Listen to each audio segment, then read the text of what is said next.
Welcome to Northwest Arkansas Investing Podcast, your go-to source for real estate investing in Northwest Arkansas. Whether you're a seasoned investor just starting out, we bring you expert insights, market trends, and practical strategies to help you build wealth through real estate. From buying and selling to property management and long-term investment planning, we cover it all so you can make smart, informed decisions in this fast-growing market. Let's dive in. All right, welcome back to Northwest Arkansas Investing Podcast. I'm here with co-host Brian Wagers and back here with Mr. Henry Washington. Thanks again for being with us, Henry. We just went through last episode talking a little bit about debt pay down strategies and some scaling and some other things that we're kind of looking at in our own portfolios, Henry especially, of course. And we wanted to just talk through kind of what multifamily versus single-family investing looks like. And Henry's got a wealth of knowledge in that, obviously, with that being kind of the bulk of your portfolio. Yeah. So again, thanks for being here, and thanks for being a part of this. Oh, so anytime, man. Happy to be here. Yes, sir. Yeah. So if you don't know Henry's story, go back and listen to the last episode or the episode we did about 6 months ago with Henry. But I think we want to just kind of dive right in and get to know a little bit about kind of, Henry, your portfolio again. And we talked a little bit about it in the last episode, how you went from 0 to 30 units in the first year. But I think it's important for folks to understand, a lot of people that are looking to get into investing in Northwest Arkansas are looking at maybe small multifamily exclusively, but you obviously have experience with some single family as well, being kind of spread out in there. And so tell us about what that portfolio looks like for you. How much of your current portfolio, around 100 units, is single family and how much is multi? My largest property is an 8-unit. So I've got an 8-unit in Fayetteville, and then I've got an 8-unit rooming house in Pittsburgh, Kansas. So both university properties. Rooming house too? What is that? Yeah, it means they're just one bedrooms. They share a bathroom. So there's a kitchen on the first floor, kitchen on the second floor. There's multiple bathrooms on the first floor and the second floor. Okay. And then there's 2 living areas. So they pay weekly, and they pay, by the room. So they rent a room. Okay. Yep. So it's like a college dorm. Yeah, it's literally across the street from the university in Pittsburgh, Kansas. Mm-hmm. And my 8-unit in Fayetteville is literally across the street from the university. Yeah. So those are my 2 biggest properties. I at one point had a 12-unit, which I renovated, rented out, and then sold. Well, I halfway renovated, rented out, and then sold. Yeah. And then I think my next biggest is I've got a 6-unit, I've got a 5-unit, I've got a couple quads, and a bunch of duplexes, some single-family homes. Okay. What would you define multifamily? Some people say 5 units and up. Some people say as soon as that's a duplex. Yeah, a duplex. Duplex, more than one door. Yeah, that small scale multifamily to me is like duplex to 100 units. Yeah. Once you get over 100 units, then it's like the large scale multifamily. This is just Henry's definition. It has nothing to do with anything in any book. That's just how I define it. I love it. Yeah. So just looking at let's just look at single family specifically. Why is that an asset class that you buy and hold? Because a lot of people, you're in the flip business especially. Yeah. There's probably most of those opportunities that you bought, you could have flipped and made some big cash. I'll keep a single. Like the last one I'm keeping is it's a 3.2 now. It was a 3.1.5 in Bella Vista, but and I bought it for $50. Oh, wow. We're gonna put $90 in it, and ARV on it is $265. So I can make a pretty penny selling it as a flip, but it's literally across the street from the lake, and the public access to the lake is like a few houses down from it, and it sits up on a hill. And so I was like, I got it that cheap. Yeah, I'll just keep it. Yeah. Airbnb it, and then my family can use it as a lake house. So, that's awesome. I'll keep the ones that strategically make sense for me to keep. Maybe they are just going to cash flow so well because of how cheap I got it, or maybe it's in an area that I know it's going to appreciate. And so it all depends on location and where my money needs are at the time. If I need money, I'll flip that thing. But I prefer to keep the multis and sell the singles. But I'll keep single if it makes sense. Gotcha. Do you think that's changed for you since you started? No, That's been the same. Been the since same? Day one. Yeah.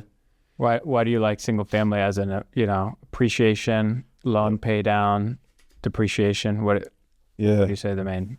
Yeah.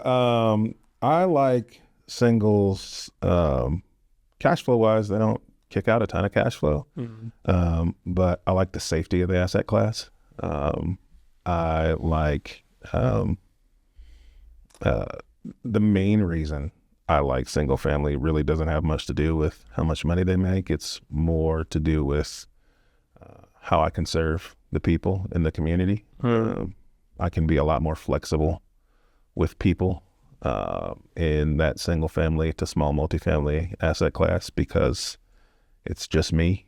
And if I have to let somebody live there for free for a few months because they aren't ready to move yet or can't afford to move yet or whatever their weird life situation is, I can be super flexible and help them in that by either letting them stay or like one example I always give is I bought a quadplex 4-unit, and in the bottom, one of the bottom units, there was a little old lady in there, and she had been there for over 20 years. So this is the only place. I mean, she lived there forever. She raised her kids from children to adults there, right? Yeah. And only one family had owned the thing the whole time. So like they never raised their rent. And it's just a little old lady that owned it, and just let this lady live there. She's paying $350 a month. Wow. In this apartment. So I bought it, and $350 a month is not enough rent for me, to cover. But and she smoked like a chimney. I mean, years had been smoking. And so we bought it, and we renovated every single unit around her one at a time.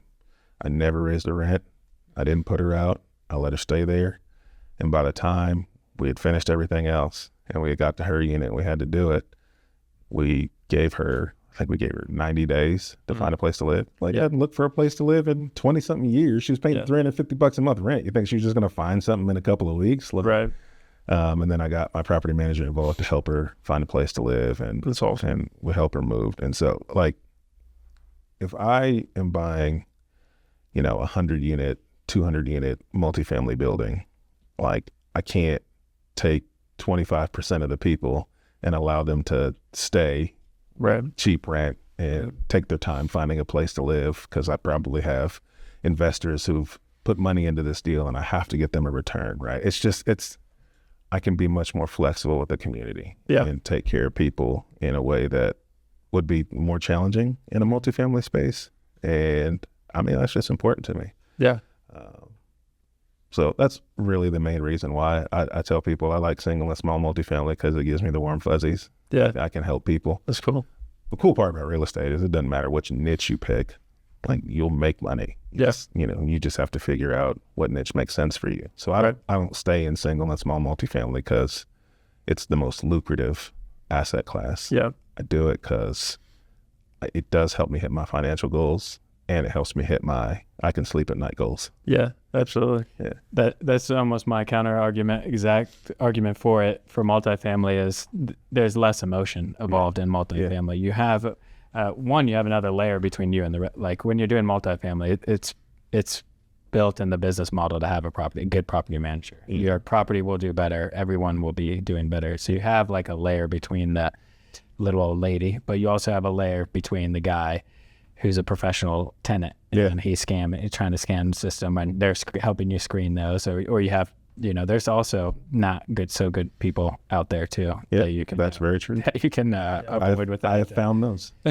as you do. I think, and too with multifamily on the emotional thing, the valuations aren't as tied to emotion, because someone might pay, just because the comps are around, someone might be emotional and buy that house on the lake and then overpay what the market says. And someone might come into a financial down, someone got laid off, they got to sell their house really quick. And now they sold their house for $50,000 less. Now that hurts my valuation based off their emotion. So, with multifamily, it's NOI, comps have weight into it, but not as much in single family. Yeah. No, think that's cool. I mean, I like how you've always hit on that every time we've had you on, that there's actual people aspect to it, and it's not all just big heart. Love it. Yeah. We need real estate investors like that. 100%. That's yeah, awesome. because I mean, the reality is, and at some point this will change, but we're in a time where you have a lot of boomers that have property they've owned for 20, 30 years, like you said, have it, they collect cash or whatever, and they haven't raised rents in 20 years like that. And so there's people that have had their whole lives in there. Yeah. And it's going to change regardless. So kind of being human about it and giving them an opportunity to get out with plenty of time and all that kind of stuff, I think is important. So that's cool. I want to keep going a little bit on single family though. Yeah. Other things that you like about it. Obviously you have the flexibility there. You could Airbnb, you could midterm rent, you could short-term rent, you could long-term rent. But other things I think that are cool, and that even Zach would say, why he buys single family is the ease of selling it. Like, with multifamily, sometimes your buyer pool obviously in general is smaller. Being able to show the property can be difficult because you have tenants in both sides, or you have a bigger property, so it's hard to show it. Is that something that you take into consideration as well as one of the benefits? Well, it's definitely a benefit, but yes, I do like the liquidity of it, because I can sell it to, especially now, people want a house hack. So I'm not just selling my multifamilies to investors. I'm selling them to regular folks who want to live in it and house hack. And so that does open the buyer's pool. Yes, it can be more liquid, but like more liquid in terms of one asset. Like if I'm trying to free up $1 million of liquidity, I probably have to sell multiple properties, which would probably take me the same amount of time to sell as if I sold one 100-unit multifamily building. Right? Yeah. So some liquidity from that perspective. Yes, ease of management. I think starting out with a single or a multi is a safe play for new investors, because we may think we want to be the next, monopoly bajillionaire and a 350 unit property, but I can tell you, like, there's a lot of stress in that space, right? You got a lot of people who are like tapping you on the shoulder to say, what the heck's going on with this property? Why aren't we doing this? Why aren't we doing, like, there's a lot of things that people don't think about, what it takes to truly operate properties at that scale. And like I said, you just don't know what you don't know. So going in, doing a couple singles, couple small multis can help you really understand what's it truly like to operate property. And then you may learn, like, you know what? That's not my thing. Yeah, right? Absolutely. Or you may learn that, like, oh yeah, give me more. Right? Yeah, absolutely. But you don't want to take on a massive project, get in over your head, and then hurt not just you, but other people. Because I think in multifamily and large scale multifamily, it's hard to do it on your own. You're probably going to have to raise some money. And like, there's a weight, there's a stress and a burden that comes with borrowing money at that scale and not being able to produce. Yeah. And you don't want to, and this is a small business. In other words, like, yeah, you do business here in Northwest Arkansas, you do business in Texas, but it's a small world. You screw up and people in all those states know who you are, and it's harder to continue to grow. Like, you don't want to damage your reputation just starting out. Yeah. So, absolutely. Might want to take a small swing first. 100%. It's so different of a game too when you're taking other people's money versus it's your own money too. So there's that added, like you said, you're going to have, it's going to be hard to put together a 300 unit apartment without more than a couple partners. Yeah, absolutely. And I think also, to your point, reputation is everything. Like, you should have that mindset, whether you're buying a single family or a multifamily or a large one. And I am in the mindset of, start small. I think starting small is good. My first one was an $89,000 home in Springdale. My mortgage was like $500, rent was $950. And for me, it was the guy paid me first of the month, and I knew that I got lucky, I think, because he paid me Venmo first. I used Venmo in like a sample lease, and I think one of Brandon Turner's like book on rental property, using it almost like shit, okay, do I have the lease right? Did I screen him right? But like the worst thing, like his burner went out one time, and that was it. And like I called my father-in-law. I was like, "Hey, can you come help me fix his burner?" And like, because I too am not handy. You mentioned in the last episode, like you don't have to be handy to be in real estate, but it kind of it was like it made me learn that I don't want, for me it was just scalability. I didn't see the scalability in single family. Like I was like, I'm gonna buy one house a year for 10 years and look up. You're a go-getter, man. Yeah. I could see you, like, knowing Brian, I was just doing the math. It's like, it's gonna take me 4 years. But for me, it was like that first one. I was like, I need to get into real estate. Okay, let's do this. Okay, I know I can afford a $100,000 home or less. I've got 25,000 saved up. Okay, now I'm in real estate. I could say I'm in real estate. But then I was like, I'm in real estate and I'm going to do this once a year for 10 years. Like, no, that's not going to work. So I was like, okay, everyone I listened to in Bigger Pockets had a lot of single family, but they had some commercial real estate guys, some guys doing bigger thing. And, it was like, they always ask them, what's one thing you would have changed? And they're like, I wish I would have got started. The guys in commercial real estate said they wish they would have got started in commercial real estate. It kind of was with my vision too there. I was like, okay, I need to put the niche down. That was next was that 12 unit. And the 12 unit didn't look back from there. I love that. Well, I guess the other con too, or thing that I'm thinking about, obviously a lot of real estate guys out there would say, the limited cash flow, obviously, that we talked about, but when it's vacant, you don't have like another side pulling anyway. It's just you have one single family home, and so if they move out, you're footing the bill. If you have multiple single families, then you've got multiple roofs instead of if you had a duplex or something or a fourplex, you've got 4 units under one roof. Maybe the cost efficiencies there and stuff like that. Another thing though that I'm curious about in your experience, is it easier to finance as an investor a single family or a duplex or a small family? I don't think so. I think it's, again, I'm probably going to use a local community bank. Yeah. And I'm probably going to use a community bank that loves that asset class. Yeah. And so it doesn't matter if it's 300 unit apartment building or one door single family home. They're just going to care about, are you getting it for a good price? Right. Is it going to produce the income that it's supposed to produce? So if they like that asset class, like, it's not the size of the deal that makes it easy to finance. It doesn't make money. Right. But it could be a challenge, yes, if you're talking to the wrong lender. Yeah. And I think that happens a lot with new investors is they think lenders in financing they'll use the wrong tool for the job, right? Mm-hmm. So if you're struggling to get funding for your deal, it's probably one of two things. Your deal sucks and it's not as good as you think it is, because you've got these professional deal looker-atters looking at it and wanting to give you money, which means either your deal sucks or they don't care about that kind of asset. And so, like, I could be buying the best deal in the whole world. If I'm talking to a lender who doesn't want to lend on single family, and they're just going to say, I don't want to do this. Mm-hmm. So you either need to go find a lender that does what you want to do, or your deal sucks. Yeah. So it's easy. I think it's easy to finance any asset that you're buying at the right price. Yeah, that makes sense. I love that.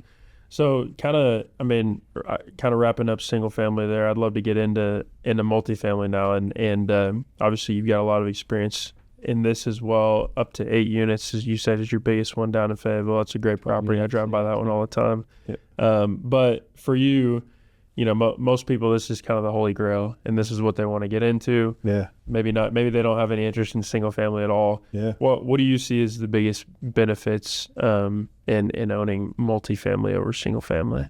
The biggest benefits is the multipliers on the income, right? Like, and the protection of having multiple tenants, right? If you can maintain, if you can maintain somewhere around, 80 to 100% occupancy in your properties, you're probably going to make money if you're buying a really good deal, which is cool. Mm-hmm.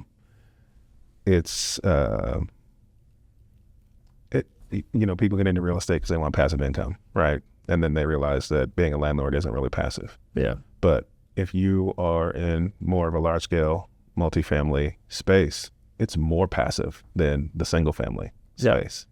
right? Because of what Brian said earlier, there's layers in between. You've got built-in property management, right? Like Brian's not showing up to his 300-unit building looking under somebody's sink. He probably rarely ever has to go because there's built-in layers in between the owners and the everyday operations of the property. So it's much more passive than single and small multifamily. I totally see that benefit for people. Yeah, you're asking the single family guy the multifamily benefits, and I think, I mean, you mentioned it too, that you're going to have to go replace 10 HVACs. Like, you're not going to have to go do that in the multifamily. One, because you probably have a maintenance guy, or the property management team that you're hiring has a maintenance guy that's going to go over there. You probably don't even see, like, depending on what you tell them, they may say, hey, we got a couple quotes for $1,000, but a lot of this stuff you don't see, which I like in the past. Well, you don't physically see. Like, I'll go see it at a property. He sees it in P&L. Yeah. That's a big thing, and that goes back to the emotion too. It forces you to take the emotion out of it too, right? Because it is based on those multipliers too. At the end of the day, it's what's on that spreadsheet. Right. Absolutely.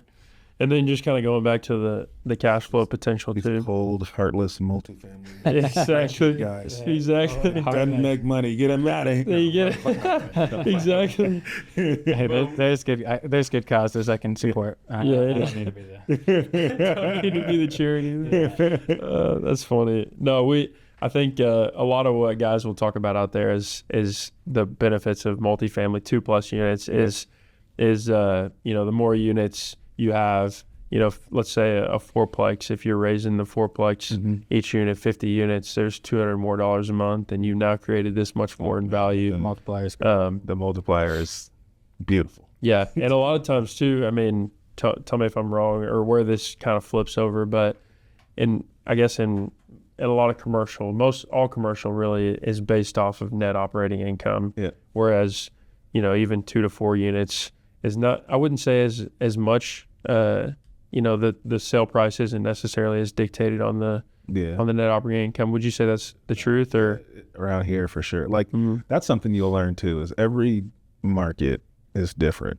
So you could buy 4 units in Northwest Arkansas and it'll be valued on the comp approach. And you can buy 4 units in Chicago and it'll be valued on the income approach. Yeah. So it's really like, it's kind of locally specific to how they value assets, especially in that smaller range. Like if it's above 4 units, most of the time they're going to use the income approach. But when you get that 4 unit, then that's a weird one. Yeah. It can be dependent on where you're at, but anything less than that, and it's just comps. Yeah, exactly. But it's interesting too, because I am refinancing a 6 unit in Joplin, and they didn't do the income approach. They valued it based on comps, and we got a very low appraisal based on the comps, even though it's making more money than that. So you really do have to understand your market, how they value properties, how your bank's going to value that property. Interesting.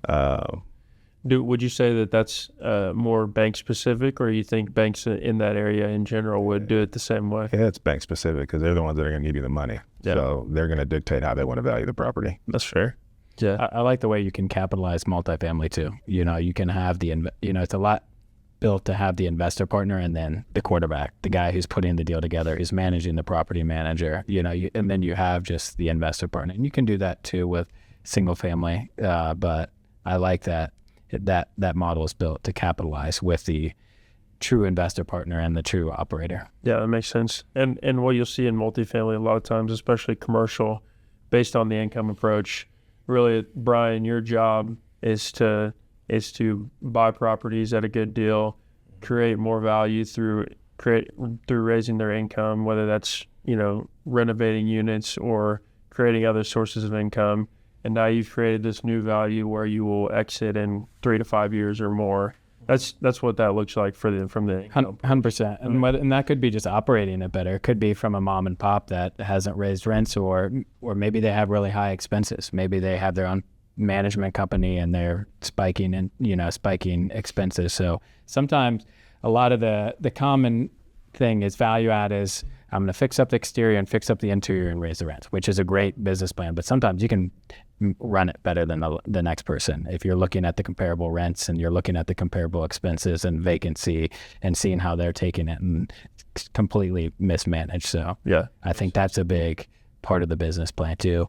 And then I want to make sure I'm putting the right debt on it too, like capitalizing it with the right lenders, with the right structure too, that it can withstand if vacancy goes up, or if, I have these buffer months that sure, the market says 5%, but what happens if a bunch of units came online, or, we're in a slow season? Like what are we dipping into reserves? Do you have enough reserves? So I think capitalizing that is super important too. Yeah.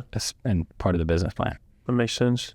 Henry, on multifamily, tell me a little bit more about challenges that you feel like you see in there. One thing specifically is when you were first buying small multifamily, was it more difficult to collect rent from like a 2 to 4 unit, or No. the tenant wise, was it different? Like, did it change at all? The challenge isn't tied to it being a multi or a single. The challenge is tied to tenant selection. And tenant selection is tied to who the property manager is. So if you're self-managing, that person is you. And if you're not self-managing, that's a property manager. And Brian mentioned earlier, that quarterback manages the property manager. I think in the multifamily space, that's something that you need to put a lot of time and effort into, because good property managers are hard to find. I don't care. Yeah. In the single family, in the multifamily, it doesn't matter. In the commercial space, a good property manager is hard to find. And so your job as the property owner is to get good at tenant selection, or to get good at property management selection. Yeah. And evaluating that too. Evaluating them, and then not just picking one that's good and then never following up to make sure that they're actually performing and doing what they said they're going to do. So what Brian does in that quarterback position as a multifamily operator, I did as my 9 to 5 before. So I left Walmart and I went and I worked for a fund. Who manages apartments, who buys large scale multifamily and then manages assets all over the country. And my job was I was the asset manager. So I managed 10 properties, and I managed the property managers that manage those properties. And so I would say it was more work for me managing those property managers than it was for me actually managing my single family portfolio. Really? Because these property managers, they're not tied to these properties in any sort of financial way, other than the fact that, your property manager who's actually on grounds managing the property is just a salaried or hourly employee of a company. Right. And so their level of care for what happens there can really vary between they're really bought into that company, or they could give 2 craps about what's going on with that property. Sure. And it's your job as the owner of that asset to be able to dig in and find out what's going on with my property management company, but also what's going on with the person who's actually sitting at the desk at the front when people are walking in. Am I losing money out the door because they're not doing a great job of renting these units? There's a lot to that. Right. It's different. So you've got to be really good at tenant selection, period, no matter what asset class you're in. And if you're in single family, that's either you doing it or your property manager doing it, and you better know how to evaluate a good property manager. Yeah. And then stay on top of them. Yeah. Have you had to go through multiple property management companies in your single family journey? Yeah. Yes. We're on our second one. And when you do that, do you switch your whole portfolio over? Do you give that? What kind of strategy do you have? So I only had a few units with one person, with one company, and I just didn't like the way it was going. And then so when I turned over everything here, I did turn over the majority of the units to them, but that's because they were managing a couple of units for me in a different city. So I had seen how they operate in a different city. That's cool. Yeah. So experimenting, not just saying, here's my whole 90 unit or 800 unit portfolio. It's give them a trial run. Yeah. They had a trial run because they were really one of the only games in town in the other city. But I thought they were doing a great job. So when they moved to this city, they actually came to me and they were like, you should let me manage your units. And I was like, I don't want to do that because I like managing my units. And I think you're not going to care about my units as much as I am. Yeah. And I don't know if I talked about this on the last episode, but the thing that sold me on them was they're like, look, man, we don't care about your units as much as you do. We're not an owner, but we are well more equipped to take care of your units than you are. We can be much more efficient than you can be. Yeah. And so he basically told me, he was like, you're paying for a property manager now. You just in the lost rents and the maintenance things that go unchecked, and you're paying more than 10% for property manager right now. You're just paying for a bad manager.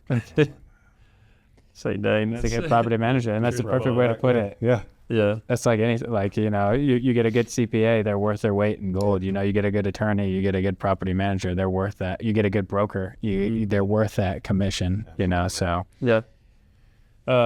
Henry, as we wrap up, one thing I wanted to hit real quick that I think a lot of people like to hear after we talk through single family and multifamily, that you've been a part of both of those. Tell me about your favorite deal, how you got it, how you financed it, and Yeah. we'll see which one this falls into. Yeah. My favorite deal, another 8 unit, actually. It was 4 duplexes. Is it my favorite deal? It was just an interesting deal. So, Got a lot of favorites. yeah, I got it. My 8 unit by the university is probably my favorite deal, but we've talked about that one. So this first 8 units I bought, we ended up finding it. So I was driving for dollars. I found a townhouse kind of apartment complex. It's probably like 8 or 10 units, and it looked pretty run down. And so I was looking up the owner on county records, and I saw a picture of the deed, and then on the deed I saw the title company who closed it. And so instead of just like sending mail to this owner, I saw that the title company who closed it was the title company I used. So I called my closer, and I was like, hey, do you know XYZ that owns this building? She was like, yeah, I know. I was like, great. Can you set up a meeting? And she was like, sure. So she called him. She set up a meeting. We went to lunch. He walked us. He showed us these units because he was like, yeah, I'll sell them. Right. And so he showed us the units, but the price that he wanted for them just didn't make sense for as much work as they needed. And so after that lunch, we were getting ready to leave. And before we did, you always said, there's always one question you ask every investor. What's that question? I don't know. You got anything else? And he was like, yeah, I got like these duplexes, but they're bad. You don't want them. And we were like, nah, we don't want those. And he was like, no, they're real bad. And we were like, well, let's go see them. And he was like, all right. So we pull up on this street. It's this little cul-de-sac. And there's these 4 duplexes. And then there's 1, 2, 3, 4, 5 single family homes. That's all that's on this street. So it's a little cul-de-sac. And so he's like, all right, come on. And he just pulls a drill out, and because there's no keys, he's just got the doors all just nailed and drilled shut. And we walk into them, and some of them, it's just missing holes in the roof. It's raining inside, like it's moldy. It's disgusting. And 3 of them, people were living in them. It was bad news. And he was like, man, I'll just get it. If you give me what I got on debt on these plus $5,000 from my pocket, you can have these. And we were like, all right, well, what you got? And he was like, I think I owe $200,000. So I think we contracted those things for $205,000 for all 4 duplexes. That's crazy. We got a line of credit to fix them. We fixed them, and now I think we get, I don't know, $1,100-$1,200 a door. Yeah, out of that thing. Crazy. Yeah, and valuation's gone up like crazy. Yes. So driving for dollars works. Driving for dollars works. Yeah. Even in the deal, we weren't looking. He was like, "You don't want these." We definitely want Yeah, those. that's a great point. Some of the best deals I've ever done were just, you got anything else? Yeah. And kind of flows from there. So many different. You drove for dollars to get a referral. From that referral, you then asked if you had anything else. So you kind of used like 3 different methods in one. Yeah. Cold called. Yeah. Cold called my title agent. Yeah. That's amazing. Did everything. I love it. Hustle. Well, Henry, we appreciate you, man. Always appreciate your time. We value it a ton, and thankful for your insight and what you do. And I think there's a lot of nuggets in here talking about single family and multifamily, the good and bad, and where can people reach you also? Best place to find me is on Instagram. I'm at the Henry Washington on Instagram. Awesome. We appreciate your time, man. Thank you, man. Thanks. See you on the gram. Appreciate it.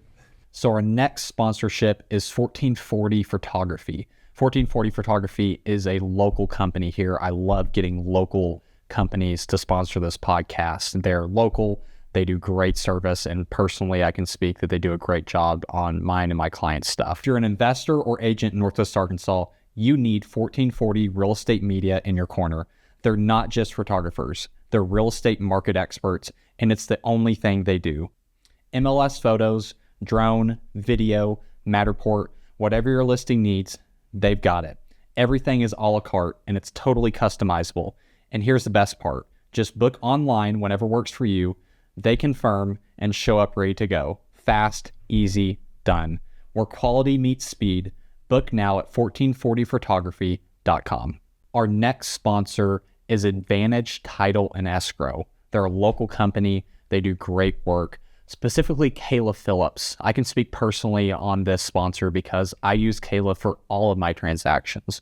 It's been 2, 3, 4 years now, and Kayla and I have done a ton of deals. We probably do between 65 to 80 deals a year together, and they do a great job. The SOPs, so systems and processing that they have over Advantage Title, is just incredible. Clients love it. They do a great job from start to end communicating. When I give a deal to Advantage Title and Escrow, I know that it's going to be taken care of. There's no second guessing. I almost am able to treat them like a second transaction coordinator to my transaction coordinator that I already have. I know that they're going to handle the systems and processes correctly. As an agent, as a homeowner, as a buyer or seller, they do an incredible job of handling a transaction and communicating throughout the process. They do a great job with communication, especially Kayla Phillips over there. I would highly encourage you, if you're looking to close on a home, buy a home, if you're an agent listening, to use Advantage Title and Escrow, specifically Kayla Phillips. So you're going to reach Kayla best at 501-358-1601, or you can email her, Kayla, Cayla, at goadvantagetitle.com. Advantage is ADVANTAGE title.com. Again, thank you guys for tuning in. I'm going to go ahead and list some sponsors off here. We're going to start with Flat Branch Mortgage, specifically Colton Kennedy. Colton and I personally do business together, and he's a wonderful lender here in the Northwest Arkansas corridor. Want to invest in real estate or purchase a home, but feel like you need a secret decoder ring to understand the process? You're not alone. First-time investors, house hackers, and future homeowners, Colton Kennedy has you covered. Colton Kennedy with Flat Branch Home Loans helps people like you break into the real estate market without the guesswork. Think of him as your mortgage strategist, helping you turn "I wish I could" into "I just did." You bring the vision, he'll bring the lending game plan. Let's make your first investment a smart one. Colton Kennedy with Flat Branch Home Loans. Contact him today by calling 417-437-0086 or emailing C as in cat, K as in Kimberly, ENNEDY at Flat Branch Home Loans. That's FBHL.com. That's 417-437-0086 or emailing CKENNEDY at FBHL.com. Thank you so much, Colton. Special thanks to one of our sponsors who I've worked with personally on multifamily commercial loans as well as business acquisitions. People's Bank works with entrepreneurs, investors, deal makers, and risk takers. They're the ones who see opportunities where others see obstacles.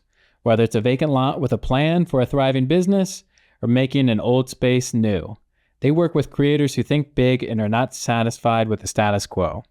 People's Bank helps you build Arkansas deal by deal and brick by brick. They don't just see numbers on a spreadsheet. They see your passion and vision. People's Bank. It's where people come first. Member FDIC. If you're needing loan assistance, reach out to Dakota at 870-883-1706 or DHEDDEN at peoplesbankar.com. Our next sponsor is TDS IT. That's T as in Tim, D as in document, S as in solution, I as in information, T as in technology. This one hits personal. It's close to home.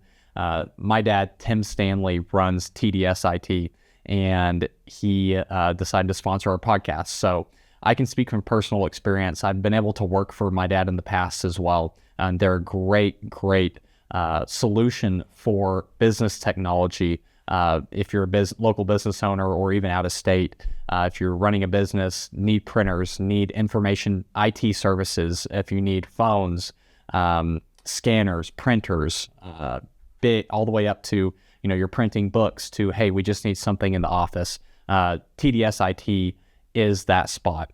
They provide the best in-brand business technology with proven, best in local service, and they can prove it. Our next sponsor is from Whinstone Private Lending. This episode is brought to you by Whinstone Private Lending, one of the top private and hard money lenders now serving Northwest Arkansas. Whether you need short-term capital for a flip, a bridge loan, or creative financing, they've got you covered with very flexible products to fit nearly any deal, including 100% financing. What sets them apart is their deep expertise, fast response times, and ability to think outside of the box to help investors like us close quickly and efficiently. If you're looking for a real lending partner, check out Whinstone Private Lending. Link is in the show notes. If you enjoyed the show, make sure to give us a follow on your favorite podcast platform so you never miss an update. Don't forget to connect with us on Instagram, Facebook, and LinkedIn for more real estate insights and behind-the-scenes content. Have a question you want us to cover? Send it our way. And if you're interested in sponsoring the show, visit nwainvesting.com to get in touch. Thanks for listening, and we'll see you next time.